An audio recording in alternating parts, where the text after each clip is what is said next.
Welcome to my channel, children. As I have done in the last video, I have discussed about the algae general characters and the few comparative account of all the classes of algae. So this type of point to point discussion, I am going to make some videos on plant kingdom so that it will be directly useful for a quick revision for your NEET exam. So in this video, let me start with bryophyta. So we will first start with what are the general characters of bryophyta. So first character, they are atracheophytic, embryophytic, archegoniate cryptogams. Atracheophytic means they are without any vascular tissues. Embryophytic is they are embryophytes, that is they are first embryophytes. Embryo formation is seen for the first time in these plants. They are also archegoniate, that is formation of female reproductive structure called archegonium is seen in these plants, and they are cryptogams.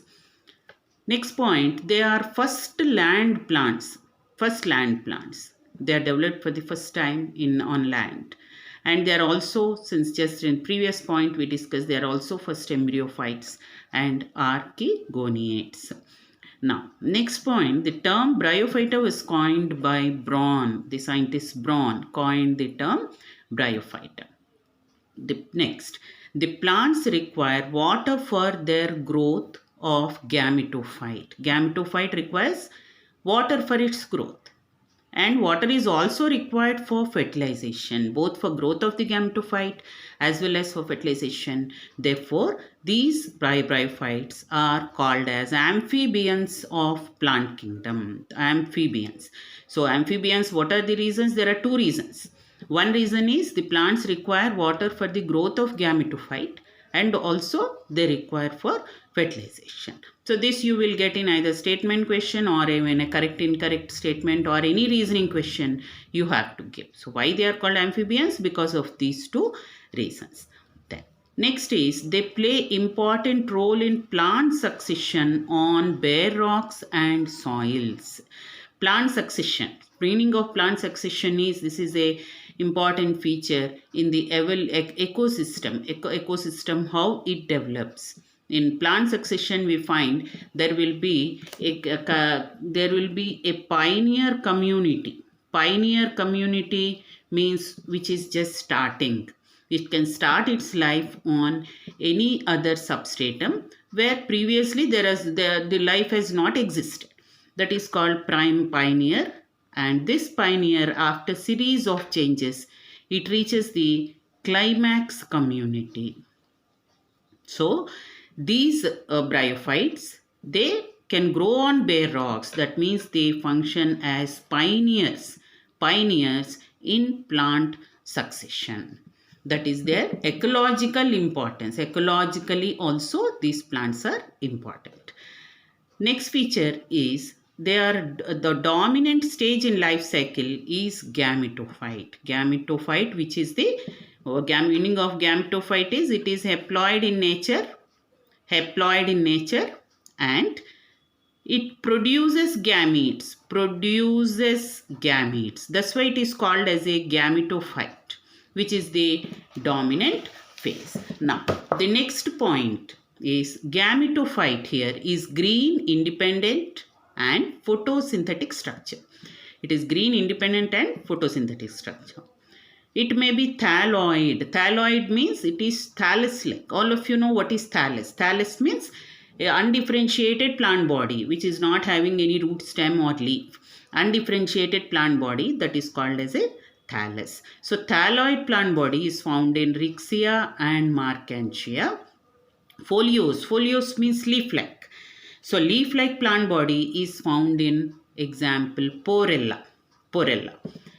Plant body may be also differentiated into rhizoids, colloids and phylloids. Rhizoids, colloids and phylloids. This we find in Funaria, Sphagnum, Polytrichum. Three examples: Funaria, Sphagnum and Polytrichum. Then next feature, next point. Sex organs here arise on gametophyte, singly or in groups. They may be arise as just one structure, single, or they may arise in groups. Next, Sex organs are multicellular, stalked, jacketed. This is very, very important. Multicellular, and they have a stalk. Jacketed. Jacket means any outer covering. Outer covering is called as a jacket. So these sex organs are covered by outer sterile layer, which is a jacket-like layer. And they have a stalk. With the help of a stalk, they get attached to the gametophyte. And they are multicellular. So this is very important, three important features of sex organs in bryophytes. Next, coming to the what are the different sex organs. So male sex organ. Male sex organ is called as antheridium. Antheridium, which is club shaped. The meaning, the club shaped means this type. I am showing it in the diagram. That is the club shaped. That is, it has a narrow stalk like base and upper part is a globular or spherical in shape. Such shape is called as a club shaped. So antheridium, we can find here a stalk, and it is covered by a sterile layer of cells outside. The meaning of sterile is that they do not participate in formation of gametes. So it is called as a sterile. And this sterile layer is the jacket layer of cells. And inside antheridium we find many androcyte mother cells. Androcyte mother cells. These are all haploid. They are all formed on gametophyte. You should remember very important point here that here plant body is gametophyte. The dominant stage is gametophyte. So all the structures formed on gametophyte, they will be haploid. So here antheridium also is haploid, and all these cells present in antheridium are also haploid. So inside the antheridium, it consists of androcyte mother cells. Each androcyte mother cell, when it undergoes mitosis, it should produce anthrozoid. And you know, one mitotic division will produce two cells. So here two anthrozoids, or they are called sperms or male gametes. So two sperms or male gametes are formed. Each anthrozoid is, here I am showing in the diagram, it is sickle shaped structure. The shape is called as a sickle shaped. Sickle, you know, it is used for cutting grasses and all, or a C shaped or half moon shaped. Biflagellate and sickle shaped. It has two flagella and it is a sickle shaped structure. That is the antheridium and how anthrozoids are formed. So each androcyte mother cell on mitosis, when it undergoes mitosis, it gives rise to two anthrozoids or two spermatozoids. Now going to the next point we go through. Female sex organ. What is female sex organ here? Female sex organ is called archegonium. Archegonium is formed for the first time in bryophytes, and it is a flask shaped structure. So here I have shown it in the diagram, the flask shaped. It has two parts, neck and venter. Venter is this basal swollen portion that is called as a venter, and it has a small stalk. And this upper portion, this is called as a neck. It is called as neck. And inside the neck, it consists of many cells called as neck canal cells, NCC. For a convenience, I have represented it as NCC. So it is called neck canal cell. Inside the venter, there are two cells present. One smaller cell we can find that is called ventral canal cell, and one larger cell is called as egg cell. So these are the cells present inside the archegonium. Now, what are the changes taking place in archegonium? During the process of fertilization, when archegonium is mature, it undergoes some structural changes, morphological changes, so that it helps in the entry of the male gamete. So male gametes are produced inside antheridium. With the help of water, they must reach the female sex organ, which is called as archegonium. Now, at maturity, what happens? At maturity, the neck canal cells and venter canal cells, they disintegrate. Both these, neck canal cells, venter canal cells, both these will disintegrate and they form a mucilage which lies at the tip of the archegonium. So here, if they disintegrate, they will form a mucilage. It will lie at the tip of the archegonium.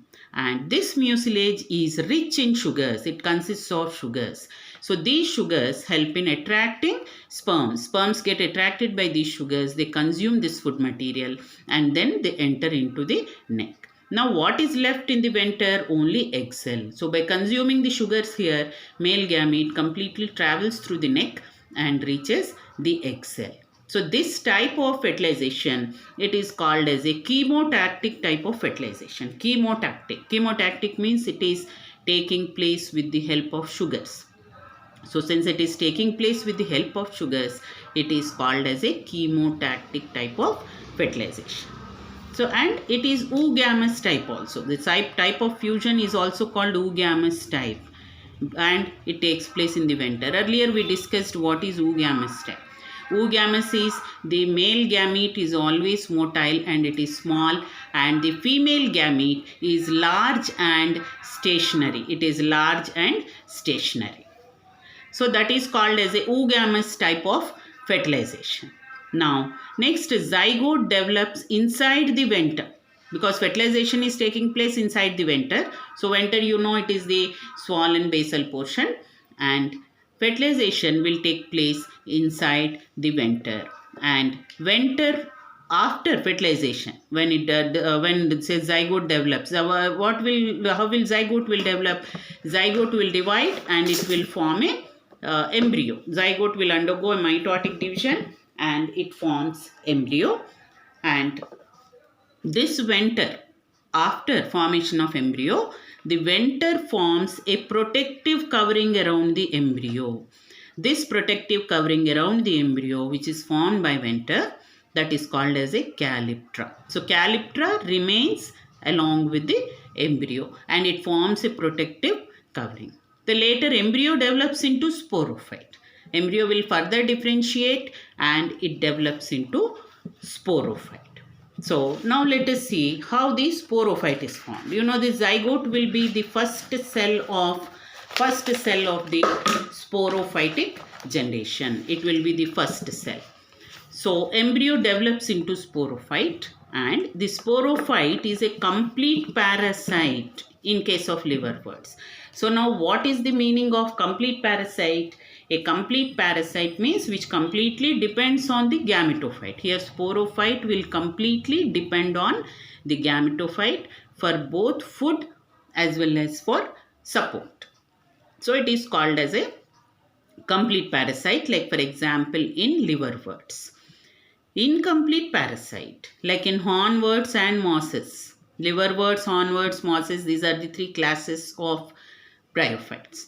Incomplete parasite is, here sporophyte can synthesize its own food. It has a photosynthetic tissue, but it needs support. It requires water. So it depends on the gametophyte only for water. So it is the incomplete parasite. Now next, what is the structure of sporophyte? Sporophyte, you know, it is the diploid structure. And in case of bryophyte, sporophyte, we can say normally it is a partial parasite or incomplete parasite. That means sporophyte will remain attached to the gametophyte. And it is differentiated into foot, seta and capsule. Sporophyte is differentiated into foot, seta and capsule. Foot is the basal portion which is attached to. So if we take a sporophyte, so this is the basal portion which remains attached to the gametophyte. The elongated portion is called as a seta, and the upper portion, this will form the capsule.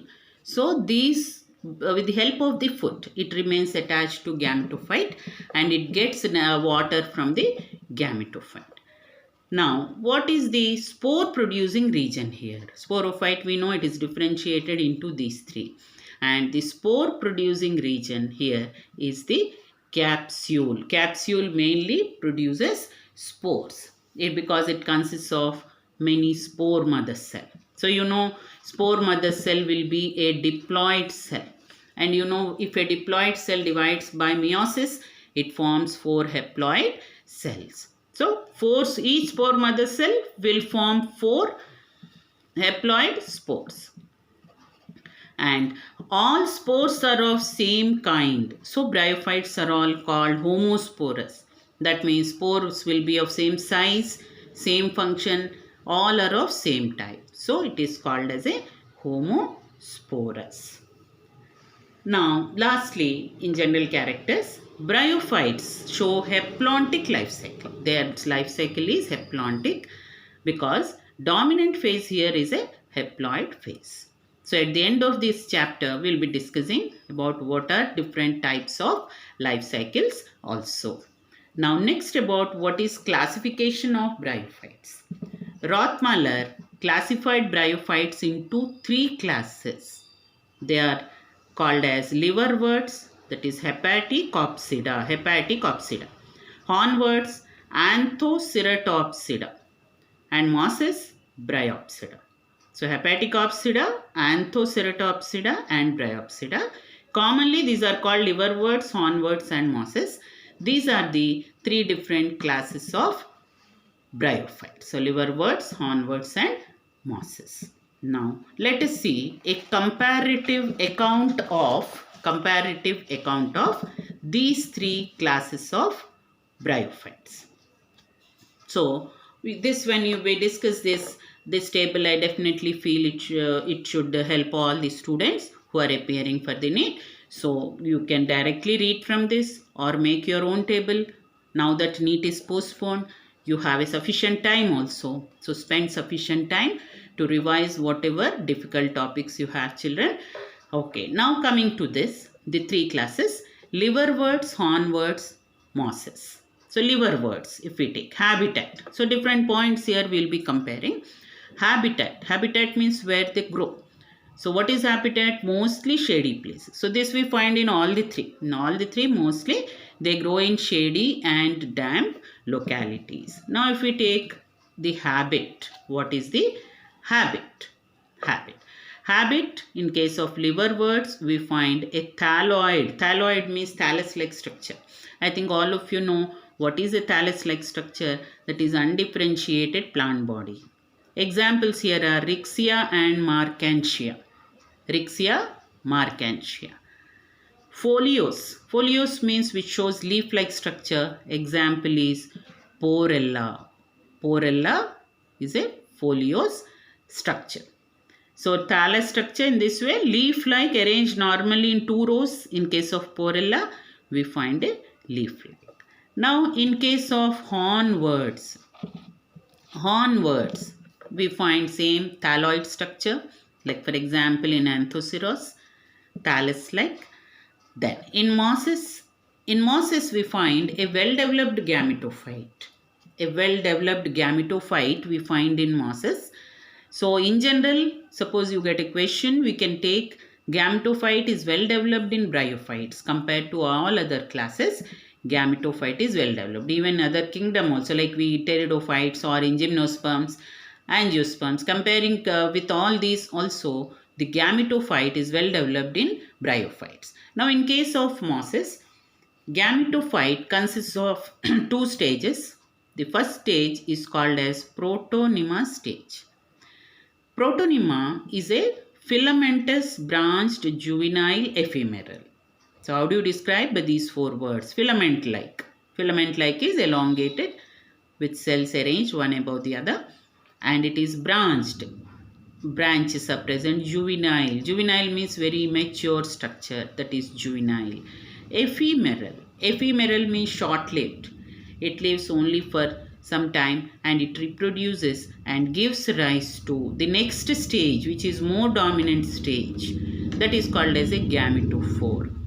So this gametophore is developed from protonema. Directly spores, when they germinate, they give rise to protonema.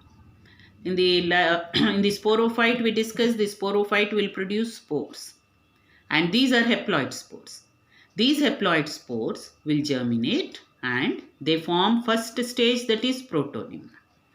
These protonema will develop vegetative buds. On this protonema, many vegetative buds will be formed, and each bud, when it falls on the soil, it can germinate and it give rise to the more dominant structure or permanent structure, that is called as a gametophore. Now this gametophore is divided into three parts. It is differentiated into three parts. Rhizoids. Rhizoids means root-like structures. These are called as a rhizoids. We are not calling it as a root because it is not a true root. In case of bryophytes, it is not a true root, stem or leaf. Why it is not true root, stem or leaf? Because they are atracheophytic. They do not have any vascular tissues and they are also haploid in nature. Haploid and without vascular tissue. So because of that we call this as a say not true structures. So we name them as rhizoid by using this suffix oid. It indicates they are not true structures. Rhizoid, colloid means stem-like structures. Phylloid means leaf-like structures. So this is gametophyte, how it is differentiated into. Now let us take the next point here. Next point we will discuss is what is the anatomy of the thallus. Anatomy of thallus. So what is it shows internally? Anatomy, you know, it is the internal structure. So here thallus shows, in liver words if we take, thallus shows photosynthetic tissue. In case of hornworts, thallus shows photosynthetic tissue. Along with photosynthetic tissue, it also shows blue-green algae like nostoc and Enabina. So inside the thallus of hornworts, we also find blue-green algae like nostoc and Enabina.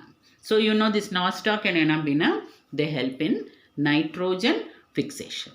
In case of mosses, stem and leaf, they show photosynthetic and central conducting tissue. Central conducting tissue helps in conduction of water. And root will show storage and conducting tissue. Roots will not have any photosynthetic tissue. Roots will show storage and conducting tissue. That is with respect to anatomy. The next point, next feature, asexual reproduction. Asexual reproduction. So how does asexual or even vegetative you can call it as? So asexual reproduction takes place in liverworts by fragmentation and by gamecops. Fragmentation, you know, it is the just division of the or breaking of the plant body. So plant body here is a thallus. So breaking of plant body. So plant body here breaks and then each part can develop into a new individual. Second method here is called gamecops. Gamma means there are green multicellular asexual buds present in each gamma cup-like. There will be a cup-like structure which is formed on the thallus. Inside this cup-like structure, these multicellular asexual buds are formed inside the cup-like structure. These multicellular buds are called as gamma. Each gamma, when it germinates, it can give rise to the plant body. And this gamma are formed, or the gamma cups are actually formed by fragmentation. The method of formation of gamma cups is by fragmentation. Now in the other two, hornworts, it is by fragmentation. And in case of mosses, fragmentation, which is common for all, then budding is seen. Buds are formed. Buds are formed on protonema or even on the gametophore. Secondary protonema. The meaning of secondary protonema is protonema-like structures. Protonema-like structures. Earlier I described what is protonema. Protonema-like structures which are developed from either root, stem or leaves. If they are developed from either root, stem or leaves, they are called as secondary protonema. Primary protonema is one which is directly formed due to germination of spore. Haploid spore, when it germinates, it directly gives rise to primary protonema. Secondary protonema is one which is developed from any of these structures. It can be root, it can be stem, or it can be even from the leaves. That is so. Here mosses, we can find these three methods of vegetative reproduction or asexual reproduction. Now the sexual reproduction. Sexual reproduction in all three liverworts, hornworts, mosses, in all three we find oogamous type of sexual reproduction. So this is about what. Now next we will see what is the sporophyte. So, you know, after sexual reproduction, we already discussed about the fertilization and how zygote is formed and how embryo is formed. Then embryo develops into sporophyte. So, after sporophyte is formed, now what is the structure? How further it produces the spores? In case of liverworts, if we take, sporophyte is differentiated into foot, seta and capsule. Foot, seta and capsule. In case of hornworts, if we take, it consists of foot, in between foot, and then there is a meristematic tissue, and then the capsule is present. So, in case of hornworts, if we take, I'll explain here how it is present. So, here a basal foot will be present which gets attached. Above this, there will be a meristematic region, and then it produces horn-like structures. Horn-like. So, these sporophytes will appear horn-like, developing from the gametophyte. That's why these are called as hornworts. So, here sporophyte is differentiated into foot, meristematic region and capsule. So, this is the foot. So, here you find foot and then meristematic region in between and then the capsule. So, in between foot and capsule there will be meristematic region which helps in growth of the sporophyte. In case of mosses, the sporophyte is differentiated into foot, seta and capsule. Now next, what is capsule? Capsule already we discussed, it is the main spore producing region and it is the fertile region. So capsule produces haploid spores. Haploid spores are produced due to meiosis of spore mother cell. So capsule produces haploid spores and these spores are dispersed by hygroscopic structures called elaters. This is very important in case of liverworts. These elaters are formed inside the capsule. So, I told you inside the capsule we find spore mother cells. Many spore mother cells are present inside the capsule. So, each one, this is a spore mother cell. Some of the spore mother cell will develop into these hygroscopic structures called elaters. That means these spore mother cells will not undergo meiosis. They will not undergo any reduction, division. They directly develop into elaters, hygroscopic structures. And these elaters help in dispersal of spore. They are hygroscopic. What is meaning of hygroscopic is they can absorb water. When they absorb water, their volume increases. And when their volume increase, they exert some pressure on the outer wall of the capsule.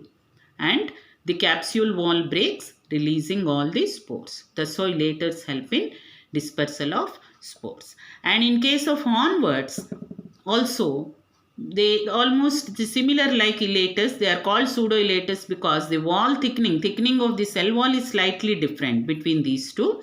Otherwise, the function is same. Elaters are here also help in dispersal. Now, in case of mosses, the spores are dispersed by special structures are formed called peristomial teeth. So, this is structure of a capsule in moss. At the tip of the capsule, we find the teeth-like structure. This portion at the tip of the capsule, it is called as a peristome. Peristome will have these partitions. These are called teeth-like structures. They are teeth. These are also hygroscopic in nature. Due to their hygroscopic movement, the capsule gets opened. When it is opened, all the spores which are formed inside, these spores will be liberated. So, what are the dispersal structures which help in dispersal in these three E's? In liverworts, they are called elaters.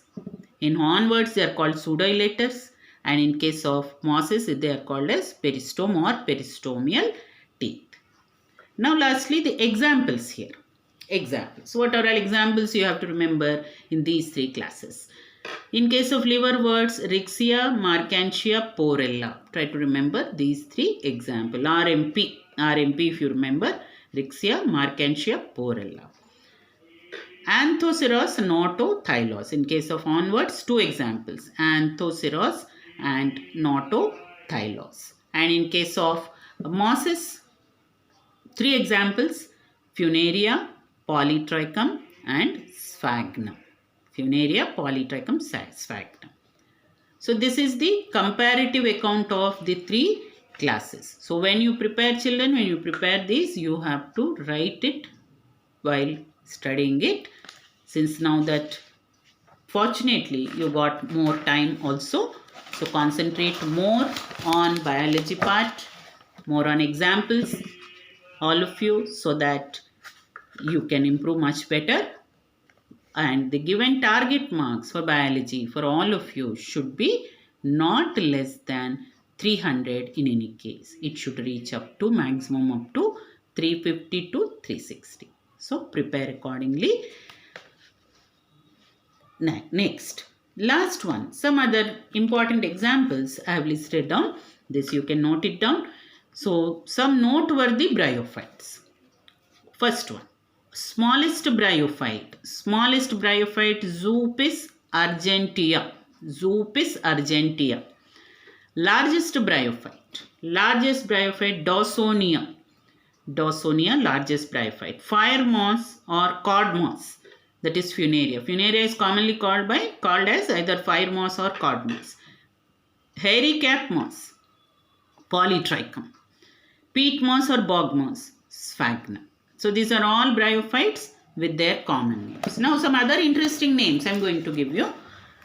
There are some mosses which are actually not bryophytes. Though they are called mosses, they are not actually bryophytes. So first example, reindeer moss.